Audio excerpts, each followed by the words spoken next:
On Monday, March 18th, we have a beautiful, beautiful transit. It's going to be kind of a relief that's going to come in after this last one that we just had.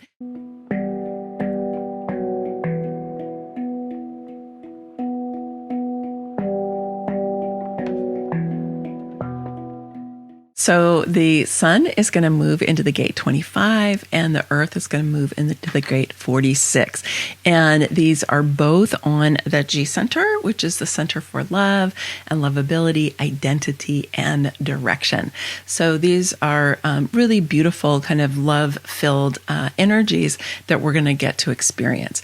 So let's talk first about the love of spirit or spirit, the gate 25. This is just a beautiful, beautiful energy, right? It is in that G center, and it's the energy for helping us just really connect with our own spiritual connection, with the spirit that is within us and the spirit that is all around us.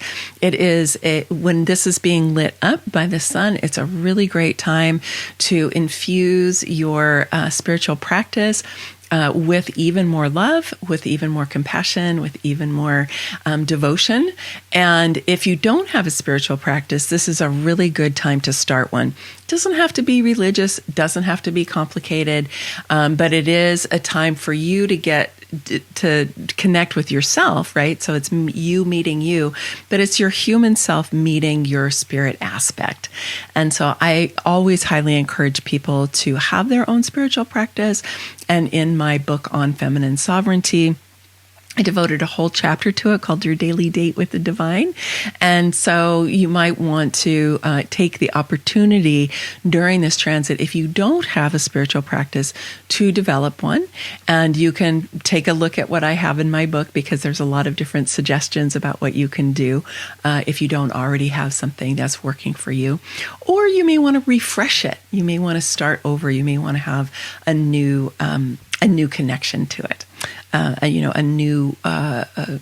Maybe a new practice or a new way of doing it, or doing it in a new place. But then let's take a look at this, which is the channel of the priest or the priestess or the shaman. So the north node is lighting up the gate 51, which is on the will center.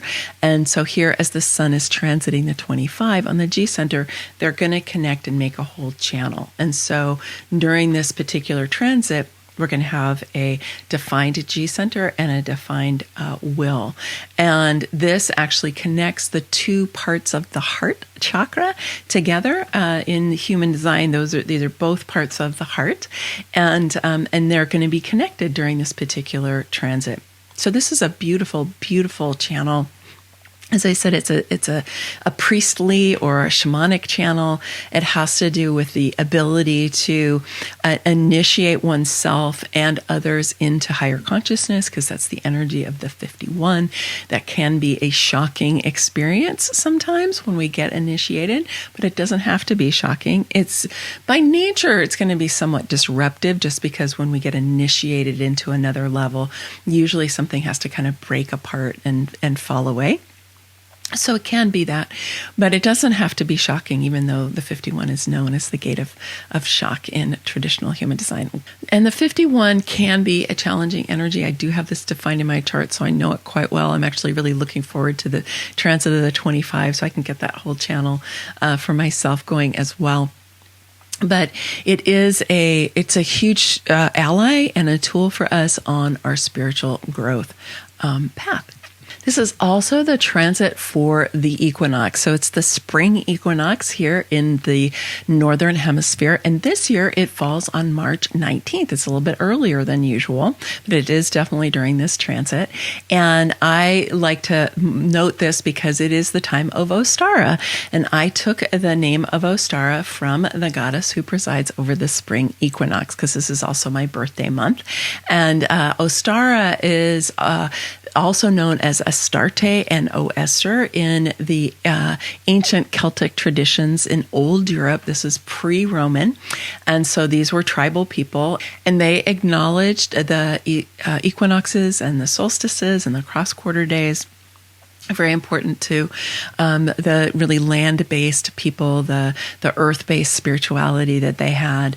And so when I found this, I was like, oh, Ostara, that is an energy that I want to receive. And the early Christians took her name and made it into Easter, which is why we get Easter.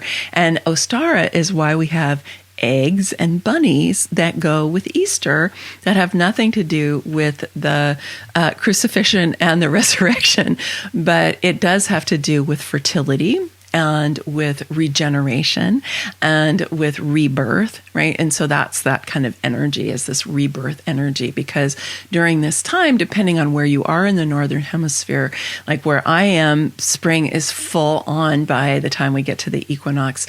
In other parts of this country, for sure, other parts of the world, they could still be frozen, they could still be under snow, although many people are getting a warmer than usual climate change kind of a winter, so they may be in to spring already.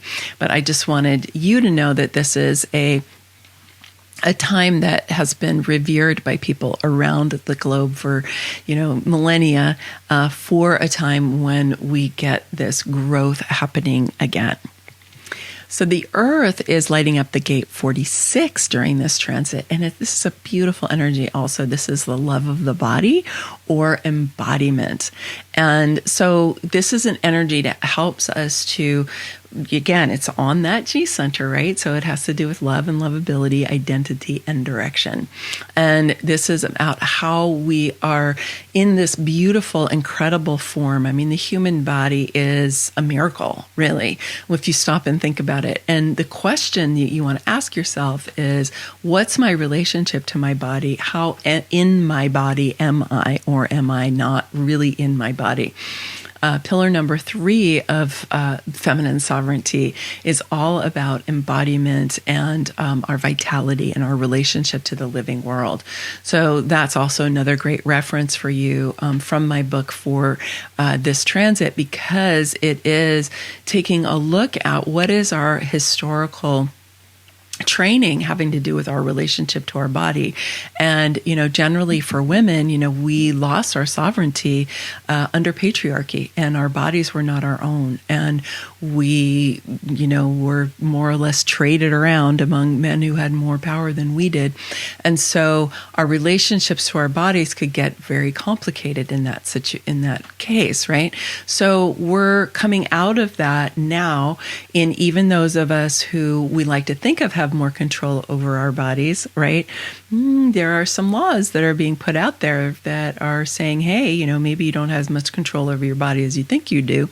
And so this is an important time for us to be looking at our relationship to our body, developing our sovereignty over our bodies so that we have agency about what happens to our bodies and all of that. It's easy when we feel like there are outside forces that are impacting our relationship to our body to want to kind of energetically pop out of the body. So this is an invitation to come all the way in the body, ground yourself, incarnate again, keep coming in, keep inhabiting this body. Whatever is going on in the outer world, just keep inhabiting this body. And it's beautiful when the earth is lighting it up, because the earth, of course, is what our bodies are made from. What are our bodies but, sacks of water with minerals in them, and activated by prana and life force and our own spirit, right? Our soul. And so our relationship to the earth is very, very critical to our relationship to our bodies. So this is a wonderful time for you to be exploring and taking a look at that, and to be looking at springtime. How can I be in my body more? How can I take care of my body more? How can I be making sure that my body has what she needs? Looking at your food, you might want to do some lightening up around this time. This is a traditional time that people do cleansing and lightening up, and doing different kinds of practices to kind of let go of the heaviness of winter. So this is a beautiful time to just be getting in your heart, loving your body, loving spirit, expanding your sense of gratitude and appreciation for this form, for this life experience, and to be, celebrating the expansion of springtime, and to, be celebrating the rebirth and the regeneration, and to be taking a little bit of time to just make sure that you're on track with how your year is unfolding.